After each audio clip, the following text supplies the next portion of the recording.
Children हम पढ़ रहे हैं semiconductor devices. On the last time we discussed about the diode, PN junction diode, forward biasing, reverse biasing and its characteristics. Now we are going to study rectifier. आज हम इसमें study करेंगे, नया topic है जिसको हम कहेंगे रेक्टिफायर। देखिए रेक्टिफायर क्या होता है। Rectifier is a device which converts AC into DC. जितने आपके चार्जर होते हैं, जो बैटरी चार्जर होते हैं, जो मोबाइल चार्जर हैं, जो घर में डीसी बैटरी को चार्ज करते हैं, तो बेसिकली वो रेक्टिफायर हैं। और वो उनमें क्या क्या फिनोमिनन है, कैसे काम करता है, वो आज हमें पढ़ना है। So we are going to study now rectifier. Rectifier. So what is rectifier? It is a device which converts AC into DC। यानी कि जो ऑल्टरनेटिंग करंट है उसको डायरेक्ट करंट में कन्वर्ट करता है और AC को DC में कन्वर्ट करता है। और DC can be stored in A battery, AC can not be stored in A battery. तो जो बैटरी है वो स्टोर हो जाती है। तो मोबाइल चार्जर में क्या है, उसमें एक आपका ये रेक्टिफायर है। वो रेक्टिफायर AC को DC में कन्वर्ट करता है और वो DC से आपके जो मोबाइल के अंदर बैटरी है वो बैटरी चार्ज हो जाती है। और इसी तरह से घर में जो इन्वर्टर है वो बैटरी चार्ज हो जाती है। जितने ट्रांसपोर्ट व्हीकल्स हैं उनकी बैटरी सब चार्ज होती है, सब में ये लगा होता है। अब बच्चों उसका बेसिक प्रिंसिपल क्या है, व्हाट इज बेसिक प्रिंसिपल जिस पे काम करता है। The working of rectifier is based on the fact that the working of a rectifier is based on the fact that, first point, when a diode is forward biased, when a PN junction diode is forward biased, then it conducts, it offers, ये भी कह सकते हैं low resistance and it conducts। देखिए इससे पहले lecture में हमने पढ़ा है कि जब फॉरवर्ड बायस होता है तो कैसे ये काम करता है, रिवर्स बायस होता है तो कैसे काम करता है। फॉरवर्ड बायस में कंडक्ट करता है, ठीक है। Second, when a PN junction diode is reverse biased, it offers high resistance and it does not conduct, फिर ये कंडक्ट नहीं करता है। देखिए जब हमने फॉरवर्ड कैरेक्टरिस्टिक्स पढ़ा था, देखिए इस तरह का कैरेक्टरिस्टिक्स पढ़ा था। ये फॉरवर्ड कैरेक्टरिस्टिक्स है और ये कौन सा कैरेक्टरिस्टिक्स है, रिवर्स है। इधर ये फॉरवर्ड वोल्टेज था, ये रिवर्स वोल्टेज था, ये फॉरवर्ड करंट था और ये कौन से वाला था, रिवर्स करंट था। तो बच्चों देखिए तो कांस्टेंट है, करंट नहीं करता है और यहाँ पर ये कंडक्ट करता है फॉरवर्ड बायसिंग में। तो फॉरवर्ड बायसिंग में कंडक्ट करेगा। कंडक्ट कब करेगा, जब इसका रेजिस्टेंस लो होगा, और जब रेजिस्टेंस हाई होगा तो ये कंडक्ट नहीं करेगा। तो जब डिप्लीशन लेयर की विड्थ ज्यादा होगी, रेजिस्टेंस हाई हो जाएगा तो कंडक्ट नहीं करेगा। जब डिप्लीशन लेयर की विड्थ कम रहेगी फॉरवर्ड बायसिंग के केस में, तब ये कंडक्ट करेगा। और यही जो हमने फंक्शन पढ़ा था पीएन जंक्शन डायोड का, that is the basic principle of rectifier. तो पीएन जंक्शन डायोड जो हमने बनाया है उसका जो बेसिक प्रिंसिपल है, जो उसकी वर्किंग है, जो कैरेक्टरिस्टिक्स है, वो उसकी वर्किंग में काम आती है। उसी के बेस पर हम रेक्टिफायर बनाते हैं। अब देखिए यहाँ से दो तरह के रेक्टिफायर होते हैं बच्चों। एक रेक्टिफायर होता है उसे कहते हैं हाफ वेव रेक्टिफायर, और दूसरा रेक्टिफायर होता है फुल वेव रेक्टिफायर। तो पहले हम यहाँ से हाफ वेव रेक्टिफायर ले लें। हाफ वेव रेक्टिफायर, अभी बताएंगे हम इसको हाफ वेव रेक्टिफायर क्यों कहते हैं हाफ वेव रेक्टिफायर। सबसे पहले इसका सर्किट डायग्राम बनाते हैं। सबसे पहले क्या बनाते हैं, सर्किट डायग्राम। फिर इसकी वर्किंग करेंगे बच्चों। सर्किट डायग्राम में देखिए क्या है, ये कोई एक आपका पीएन जंक्शन डायोड है, ये पीएन जंक्शन डायोड हो गए। और यहाँ हम एक इसमें ट्रांसफार्मर लेते हैं और वो ट्रांसफार्मर हम लेंगे, स्टेप डाउन ट्रांसफार्मर लेंगे, और जिससे कि ये लो वोल्टेज डिवाइस है, ये एसी इनपुट हो जाएगा। और ये ट्रांसफार्मर, ये प्राइमरी P1 P2, ये S1 एंड S2, ये दो पॉइंट्स मान लीजिए, पॉइंट ये मान लीजिए A, दूसरा पॉइंट ये मान लीजिए B, ठीक है। ये लोड रेजिस्टेंस होगा कोई, और इसके अक्रॉस हम क्या लेंगे, आउटपुट वोल्टेज लेंगे। This is output voltage. और ये हमने क्या लिया है, this is AC input voltage, and this is step down transformer.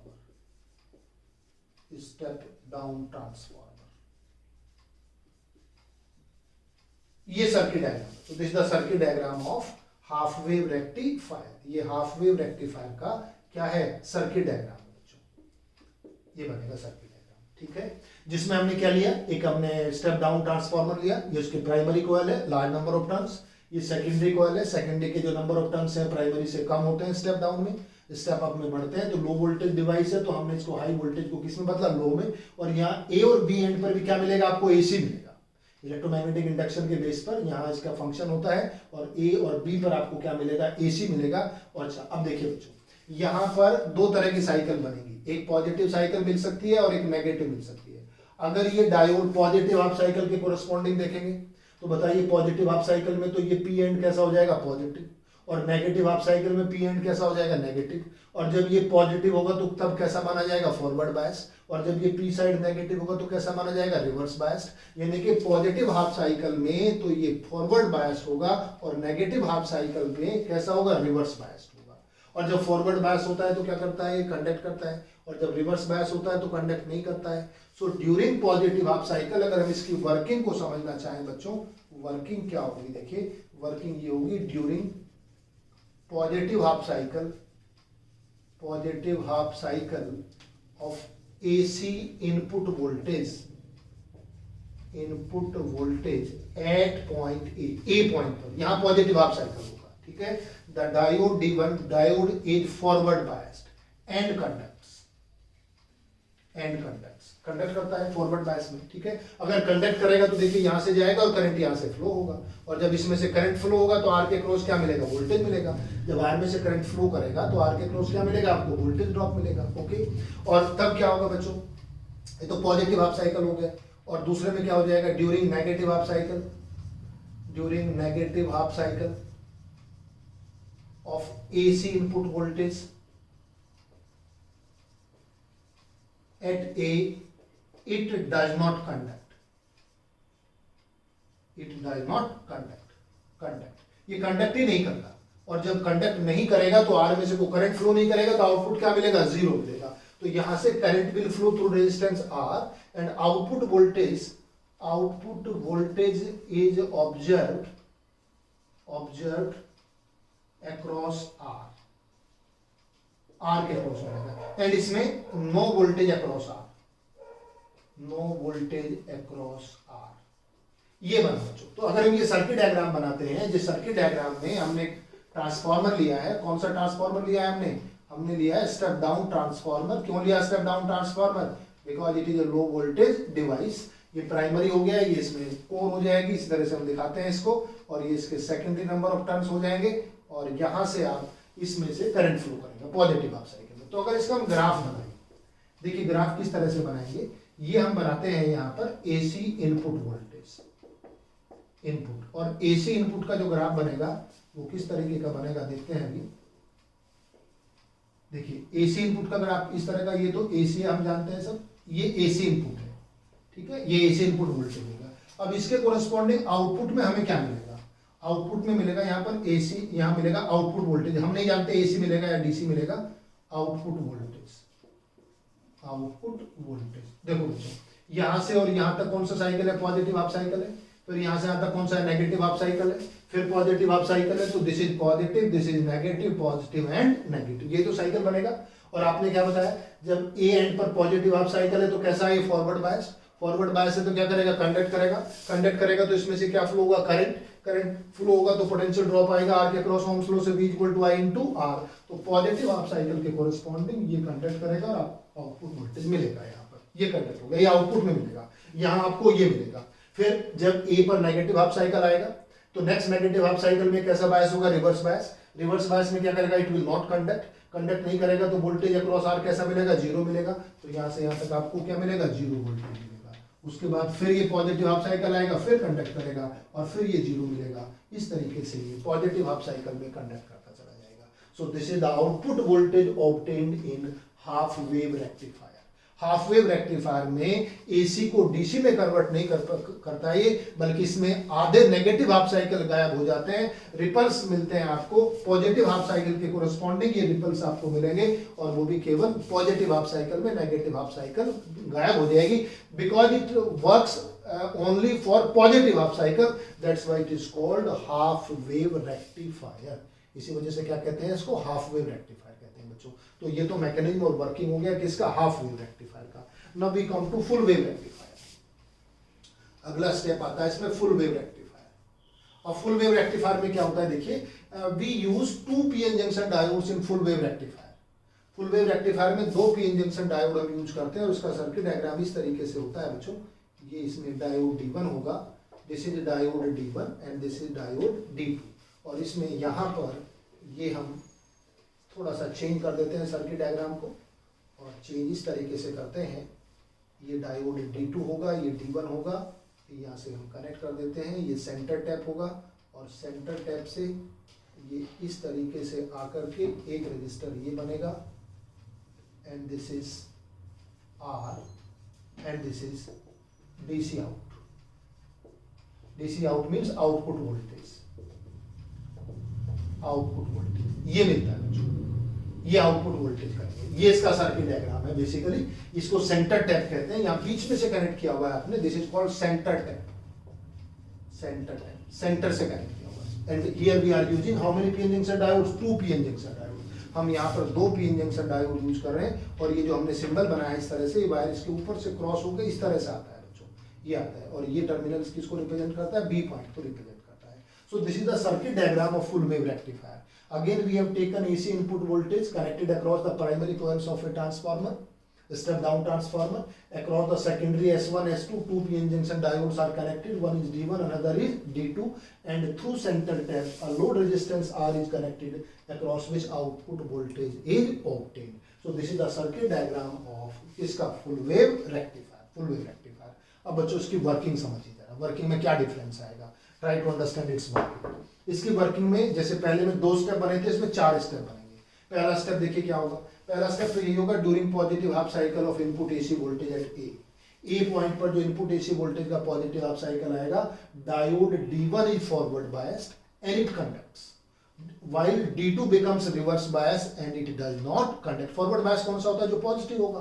Positive कहाँ मिला आपको, ए पर मिला, तो यहाँ इसके कोरस्पॉन्डिंग ए पॉइंट, देखिए ये कोरस्पॉन्डिंग लिया आपने, इसके कोरस्पॉन्डिंग पॉजिटिव हाफ साइकिल है तो क्या करेगा, D1 कंडक्ट करेगा, ओके। और D2 कंडक्ट नहीं करेगा, क्यों, ये पॉजिटिव है तो D2 कैसा है, नेगेटिव है, तो D2 तो कैसा हो जाएगा, रिवर्स बायस्ड, और D1 कैसा हो जाएगा, forward biased. So during positive half cycle of input AC signal D1 is forward biased and conducts, और उसके बाद में D2 क्या आएगा, while D2 is reverse biased and it does not conduct, while D2 is reverse biased and it does not conduct, conduct नहीं करेगा। तो अगर बताइए कंडक्ट नहीं करेगा, ये तो कंडक्ट नहीं करेगा, इसका रोल तो नहीं है सर्किट में, तो करंट कहाँ से जाएगा, देखिए करंट का फ्लो ये होगा, ये रेजिस्टेंस यहाँ हुआ, ये हुआ, ऐसे बनेगा। So current will flow through load resistance R via D1। ये जो D1 डायोड है इसकी वजह से करंट फ्लो करेगा। सो करंट किसकी वजह से फ्लो करेगा, ड्यू टू डायोड D1। तो अगला स्टेप हो जाएगा यहाँ से, अगले स्टेप में क्या लिखेंगे इसके बाद में, diode the current will flow through resistance R via diode D1 and output voltage is observed across it. ये मिलेगा आउटपुट ऑब्जर्व। पहला केस हो गया बच्चों ड्यूरिंग पॉजिटिव हाफ साइकिल। इतना और इसमें ऐड कर देंगे जब इसकी वर्किंग लिखेंगे, हमने बता दिया। अब अगला स्टेप देखिए, during negative half cycle of input AC signal, A पे कैसी साइकिल आया, नेगेटिव, तो कोरस्पॉन्डिंग बी पर बताइए कैसी साइकिल आएगी, पॉजिटिव हाफ साइकिल आएगी। तो देखिए ये अब D1 तो रिवर्स बायस्ड हो जाएगा और D2 कैसा हो जाएगा, फॉरवर्ड बायस्ड हो जाएगा। So during negative half cycle of AC input voltage at A क्या बनेगा बच्चों, D1 will become reverse biased, then D1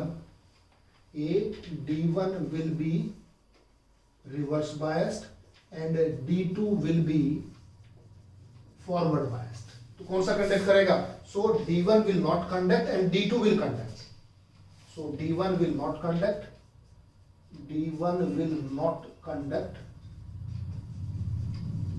and D2 will conduct। D2 अब D2 कंडक्ट करेगा, D1 कंडक्ट नहीं करेगा। क्यों नहीं करेगा, ये कैसा बायस हो गया, फॉरवर्ड, रिवर्स बायस हो गया। ये कैसा बायस हो गया, फॉरवर्ड हो गया। तो जब ये नेगेटिव हाफ साइकिल है तो कोरस्पॉन्डिंग कैसा है, हाफ साइकिल हो गया, पॉजिटिव हो गया। तो यानी कि पहले पॉजिटिव हाफ साइकिल में तो D1 कंडक्ट करता है, उसी के नेगेटिव हाफ साइकिल में D2 कंडक्ट करता है, और जब D2 कंडक्ट करेगा तो करंट यहाँ से फ्लो करेगा, again the current will flow through this load resistance R। और जब आर में से करंट फ्लो करेगा तो again will get the output voltage. तो पॉजिटिव हाफ साइकिल में तो D1 की वजह से, और नेगेटिव हाफ साइकिल में किसकी वजह से, D2 की वजह से। चलिए D2 का हम यहाँ बनाते हैं। देखिए इसका ग्राफ इस तरह से बनेगा। ये तो होगा किसके लिए, इनपुट किसके लिए, D1 के लिए। ये इनपुट AC वोल्टेज, AC किसके लिए ले रहे हैं, D2 के लिए। देखिए D2 के लिए ये है, ये D2 के लिए। तो बोलो पॉजिटिव हाफ साइकिल में तो ये तो कौन कंडक्ट करेगा, D1, और नेगेटिव हाफ साइकिल में ये कौन कंडक्ट करेगा, देखो अब ये D2 फिर D1 और फिर कौन कंडक्ट करेगा, D2। ये D1 एंड D2 ऐसे कंडक्ट करेगा। तो पॉजिटिव हाफ साइकिल में तो D1 कंडक्ट कर रहा है, D1 की वजह से करंट फ्लो कर रहा है, ये करंट है तो आउटपुट वोल्टेज मिलेगा। जब इसका नेगेटिव हाफ साइकिल है तो ये कौन सा बनेगा, पॉजिटिव बनेगा। तो पॉजिटिव में क्या कौन सा कंडक्ट करेगा, D2 कंडक्ट करेगा। फिर इस पॉजिटिव में D1 कंडक्ट करेगा और इसमें कौन कंडक्ट करेगा, D2 करेगा। तो आपको ये मिलेगा कंटिन्यूअस। और इसको हम DC, this is the mixture of AC and DC both. ये DC तो नहीं बना है, प्योर DC नहीं बना है, it the mixture of AC and DC both. तो फंक्शन समझ आ गया आपको। तो पहले पॉजिटिव हाफ साइकिल में D1 forward bias, D2 reverse bias. तो D1 will conduct, current will flow through resistance R, output voltage will observe. Alright, during negative half cycle of input AC voltage at A, D2 will become forward biased, D2 will conduct, the current will flow through load resistance and output voltage will be observed. So this is the output voltage graph. ये output voltage graph मिलेगा। ये input D1 का है और ये input किसका है, D2 का है। और ये कौन से वाला है, output बनेगा। So in output we do not get pure DC, but we get क्या मिलता है हमें, the mixture of AC and DC both. ये मिक्सचर मिलता है। अभी प्योर DC नहीं मिली है। तो देखिए प्योर DC के लिए क्या करते हैं बच्चों, तो ये तो वर्किंग होगी बच्चों किसकी, of full wave rectifier. It's circuit diagram, it's working and it's wave form of input and output AC voltage. ठीक है, ये पूरा इनपुट और आउटपुट वेव फॉर्म होगी। अब इसमें हम क्या करते हैं, फिल्टर सर्किट लगाते हैं। हम इसके रिपल्स को AC को DC से अलग करने के लिए we use a filter circuit. अब देखिए फिल्टर सर्किट क्या होता है इसमें। फिल्टर सर्किट, फिल्टर सर्किट क्या करते हैं, फिल्टर सर्किट को it is use to separate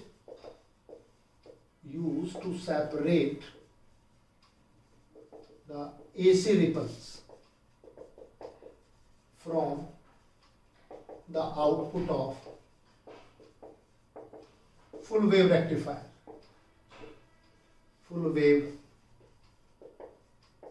rectifier कैसे करते हैं, देखो इसका ब्लॉक डायग्राम यहां से बनाते हैं। ये इनपुट AC वोल्टेज था बच्चों, इनपुट AC वोल्टेज है।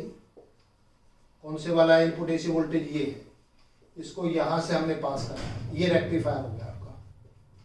रेक्टिफायर कौन से वाला हो गया, फुल वेव, फुल वेव। और यहां क्या मिला, रेक्टिफाइड आउटपुट मिला। अब देखो क्या करते हैं, इस रेक्टिफाइड आउटपुट को हम यहां एक कैपेसिटर लगा देते हैं। एक आपने कैपेसिटर लगा दिया, ठीक है। ये है रेक्टिफाइड आउटपुट, रेक्टिफाइड आउटपुट कौन से वाला है, ये वाला, ये वाला है। तो ये यहां, तो ये है, देखो ये तो यहां पर हो गया, इनपुट में हो गया, और ये किसमें है, आउटपुट हो गया इसका रेक्टिफायर का। ठीक है, ये आपने कैपेसिटर लगाया और इस कैपेसिटर के साथ एक हमने यहां पर रेजिस्टेंस लगाया R, और इसके अक्रॉस हम ले रहे हैं DC आउटपुट। ये मिलेगा DC। अब जरा समझते हैं कैसे मिलेगा। देखो बच्चों, यहां इसमें ये वाला पोर्शन आ जा रहा है, इसमें आप बता रहे हैं AC भी है और DC भी है। तो क्या करते हैं, देखिए कैपेसिटर का रोल क्या है, हमने पढ़ा है कैपेसिटिव रिएक्टेंस क्या होता है। Capacitive reactance XC is equal to 1 upon omega C is equal to 1 upon 2 pi nu C। For DC के लिए बताइए न्यू कितना होता है, 0। तो XC कितना होता है, infinite. It means does not allow, does not allow. जबकि AC के लिए क्या होता है, फॉर AC के लिए न्यू की वैल्यू कैसी होती है, फाइनाइट। और अगर फाइनाइट होती है तो XC भी वैल्यू कैसा आएगा, फाइनाइट। अगर फाइनाइट होगा तो क्या करेगा, अलाउ करेगा। अपोज तो है, X का काम क्या होता है, करंट का अपोज करना, लेकिन फाइनाइट अपोजिशन है, रजिस्टर है, अपोज वो भी करता है लेकिन करंट फ्लो होता है। तो इसमें से ये जो कैपेसिटिव रिएक्टेंस है, यहां से जब दोनों AC और DC मिलके चलेंगे तो ये जो कंपोनेंट आएगा AC कंपोनेंट, तो यहां से बाईपास हो जाएगा। AC को तो हमेशा करंट की नेचर होती है two of the shortest path. तो यहां से ये वाला जो रास्ता है AC तो यहां से पास हो जाएगा। तो ये तो रास्ता किसके लिए बचेगा, ये तो DC के लिए बचेगा बच्चों, ये तो DC मिलेगा। और ये क्या हो गया, AC बाईपास हो गया, दिस इज एसी बाईपास, ये तो एसी बाईपास कर जाएगा, यहाँ से तो एसी कंपोनेंट फ्लो कर जाएगा, डीसी को ये अलाउ नहीं करेगा, तो डीसी कहाँ से चला जाएगा, यहाँ से आर के क्रॉस डीसी जाएगा, तो आउटपुट में क्या मिलेगा आपको, डीसी आउटपुट मिलेगा। So this is the role of filter circuit, how the DC component can be separated from the output of the full wave rectifier, full wave rectifier से। तो ये जो ब्लॉक डायग्राम है इसके अंदर वो बनाया जो अभी हमने डिस्कस किया, फुल वेव रेक्टिफायर, ये उसका आउटपुट आया, ये इनपुट आया। अगर हम इस पूरे डायग्राम को एक्सप्लेन करें तो ये तो इनपुट है आपका, ये वाला इनपुट है, और ये रेक्टिफायर का आउटपुट है, ये वाला रेक्टिफायर का आउटपुट है, और ये हमने कैपेसिटर लगाया। So a capacitor can be used as a filter, capacitor एक फिल्टर की तरह से हम यूज कर सकते हैं, और फिल्टर करने के बाद ये जो आपके दोनों कंपोनेंट्स थे उसमें से यहाँ आर के क्रॉस क्या मिलेगा, डीसी कंपोनेंट मिलेगा। So this is the working of half wave rectifier, full wave rectifier, और इसका बच्चों लास्ट में क्या डिस्कस किया हमने, filter circuit. We have discussed about the filter circuit. अब ये रेक्टिफायर आपका कंप्लीट हो